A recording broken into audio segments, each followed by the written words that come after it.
Hola, voy a dar continuación a la lectura Los brotes de la milpa. Los Abu.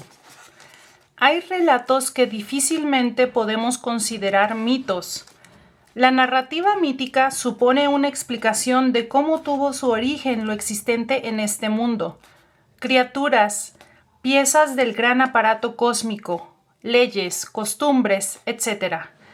Antes de que el tiempo mundano iniciara su curso por obra del Sol, dicha narrativa supone una aventura en un ámbito dúctil, donde los personajes fueron adquiriendo sus formas o fueron realizando sus obras para que después todo quedara firme, definitivo, inmodificable, bajo el imperio del astro que rige el destino de lo creado. El relato de los Abu no consigna acontecimientos espectaculares. Describe sin duda el tiempo anterior al nuestro, cuando el sol fue precedido por una luz blanca y tenue, inmóvil en el cielo. Expone también el origen de la iglesia de Chapultenango y explica su estado inconcluso. Pero la trama es tan simple que difícilmente puede equipararse a las gestas de los personajes maravillosos que con frecuencia entretejen los lances que exponen cómo fueron creadas las cosas. Sin embargo, aceptémoslo como mito, ya que no es el único caso. Muchos mitos indígenas son así, más descriptivos de una situación previa que de notables lances divinos, aproximándose más en su apariencia a los cuentos infantiles que a la compleja relación de por qué cada cosa es como es, desde el principio del mundo. Sin embargo, para quien pertenece a la tradición del narrador, el relato no es tan sencillo. Si escucha que los Abu existieron antes de la era del hombre, sabe que no solo fueron precedentes, sino gérmenes de lo existente, antepasados de las criaturas, moradores de un tiempo-espacio diferente al suyo, pero no ajeno, porque fue y es causal.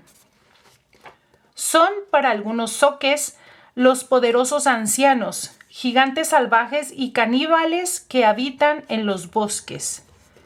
A lo largo y ancho del territorio en que domina la tradición mesoamericana, se habla de estos seres nombrándolos los ancestros, los dueños, los antiguos, los gentiles o chantiles, los padres-madres, ya como vestigios, ya como vigilantes o protectores, ya como agresores, ya como generadores, ya como meteoros, o ya reconociendo que su vida plena y maravillosa continúa muy lejos, en el otro tiempo, en el otro espacio.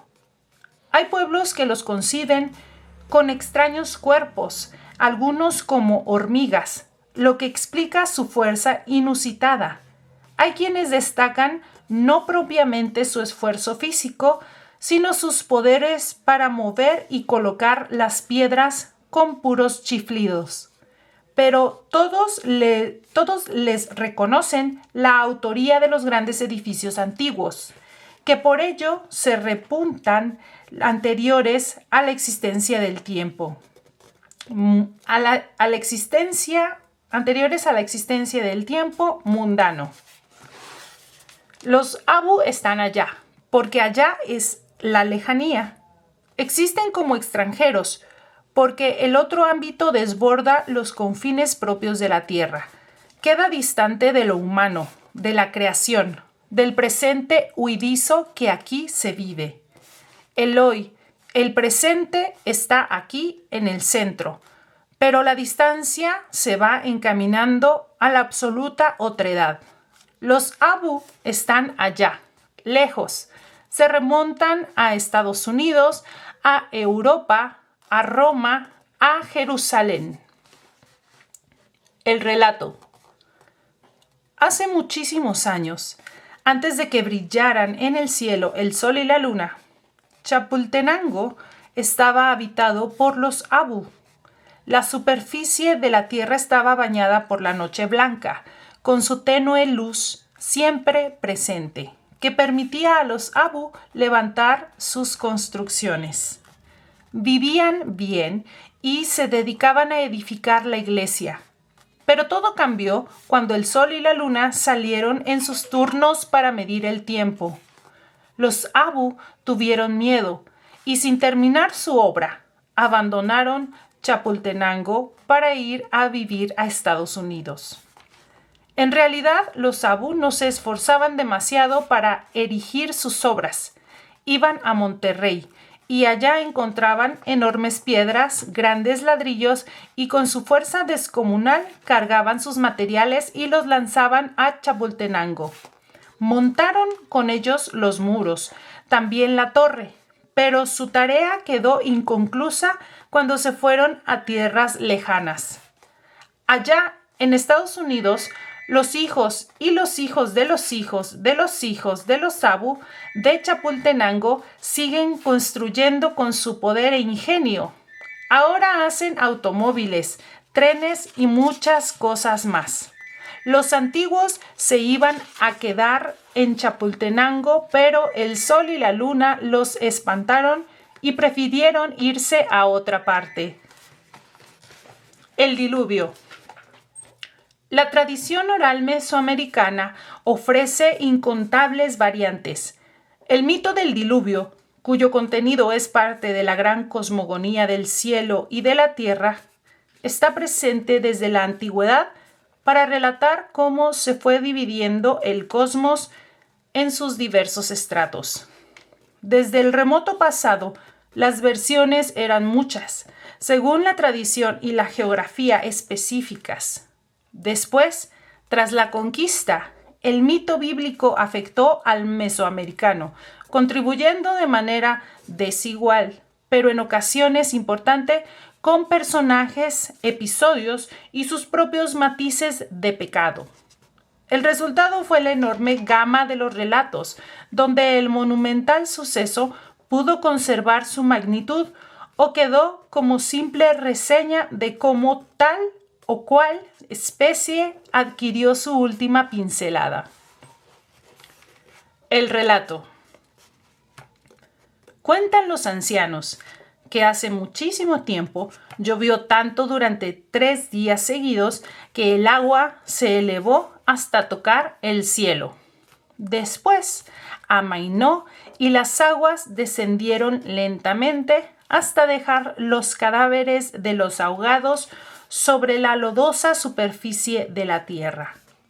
Los zopilotes bajaron y se posaron sobre los cuerpos. Sin recato, comieron aquella carne humana ya descompuesta. También las palomas y los faisanes descendieron entre los muertos, caminando sobre la sangre derramada. Las aves quisieron llevar a Dios noticias de lo sucedido. Llegaron al cielo, pero Dios estaba muy molesto por sus pecados y pintó de rojo la cabeza de los zopilotes y las patas de las palomas y los faisanes. Desde entonces así son. La danza del caballito. El enfrentamiento de dos tradiciones culturales desafía la impermeabilidad de las culturas. Las ideas transitan ya por imposición, ya por aceptación voluntaria para afincarse en el espacio ajeno. Sin embargo, el paso no es sencillo. Las ideas no son simples elementos que se van acumulando en rincones vacíos o que se desplazan a las que ocupan ubicaciones propias. Son captadas, amoldadas, incorporadas en viejas estructuras y en no pocas ocasiones resimbolizadas, refuncionalizadas y revaloradas para cambiar 180 grados su mensaje. En otras palabras, las ideas ajenas son apropiadas. La recepción de elementos extraños se da en todos los niveles de la cultura, sin excluir, obviamente, la esfera divina. En algunos casos, como se reporta de los zoques de la selva de los Chimalapas, entre Chiapas y Oaxaca, los santos patronos pueden ser concebidos como extranjeros, con sus ropas fuereñas o aún con significativos relojes de pulsera. Pero en otros casos, la procedencia se disuelve en una adopción total, como sucede en el relato siguiente, que da cuenta de por qué los zoques festejan al santo que allá en España fue el héroe destructor de moros y que vino a estas tierras para matar indios. La hagiografía se transformó en mito de instauración de una danza. El relato. México y España tuvieron una guerra terrible a la que nadie podía ponerle fin. Un hombre, deseoso de que terminaran los sufrimientos de los combatientes, fue al cielo para buscar con Dios una solución. Así le dijo: la situación es muy grave. Allá en España nuestros hombres están muriendo y necesitan ayuda. Son necesarios más combatientes que les den auxilio. Necesitamos más militares. Dios respondió al hombre instruyéndolo: ve a luchar. Forma tu ejército con moros. Hazte de un caballo. Busca una mujer y ve a España. El hombre reunió a sus moros, consiguió mujer, montó su caballo, llegó a España y se enfrentó así a los enemigos. Los españoles disparaban contra él y contra su caballo, pero las balas no los herían. El hombre les gritaba: no pueden herirnos, porque yo vengo enviado por Dios. Y los españoles tenían que reconocer que sus disparos eran insuficientes para derribar a aquel enemigo formidable y a su caballo. No es un hombre común, decían. No lo dañan nuestras balas. Entonces el hombre empezó a matar españoles. Empezó por los jefes militares hasta que la tropa enemiga, temerosa de la muerte, se rindió.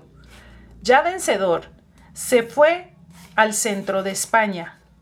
Se estableció allí y proclamó: yo soy Santiago Galicio, patrón y rey de España. Desde aquí gobernaré. Los españoles tuvieron que aceptar su gobierno, pues sabían que nada podía hacerse con él. Desde entonces los zoques celebran sus proezas con su danza. Es la danza del caballito. Bueno, pues hasta aquí dejamos la lectura hoy. Muchas gracias.